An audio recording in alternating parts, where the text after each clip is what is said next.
నెల్లూరు జిల్లా ఉదయగిరిలోని సామాజిక ఆరోగ్య కేంద్రాన్ని ఉదయగిరి శాసనసభ్యులు కాకర్ల సురేష్ ఆకస్మికంగా తనిఖీ చేశారు. ఆసుపత్రిలోని అన్ని గదులను క్షుణ్ణంగా పరిశీలించారు. రోగులతో మాట్లాడి వైద్యం సరిగా అందుతుందా లేదా అని అడిగి తెలుసుకున్నారు. వైద్యశాలలోని సమస్యలపై డాక్టర్తో మాట్లాడారు. అదేవిధంగా వైద్య సిబ్బందితో మాట్లాడుతూ రోగుల పట్ల స్నేహ భావంతో మెలుగుతూ మెరుగైన వైద్యం అందించాలని తెలిపారు. వైద్యులు, వైద్య సిబ్బంది కొరత ఉందని ఆయన దృష్టికి తీసుకురాగా త్వరలో సిబ్బంది కొరత లేకుండా చేస్తామంటూ హామీ ఇచ్చారు. మెడిసిన్, వైద్య సామాగ్రి అందే విధంగా చూస్తానని అన్నారు. పనితీరు పట్ల సంతృప్తి వ్యక్తం చేశారు.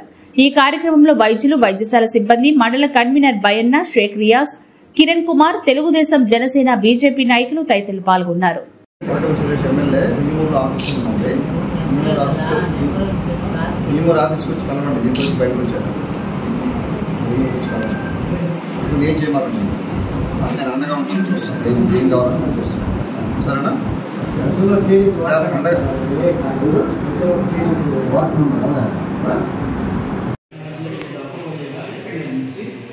శాంక్షన్ అయిన తర్వాత మనం తీసుకోవాల్సిన ఆధారాలు, రేషన్ కార్డు, కంప్లీట్ పర్సన్ అదే ఆన్లైన్ చేసిన తర్వాత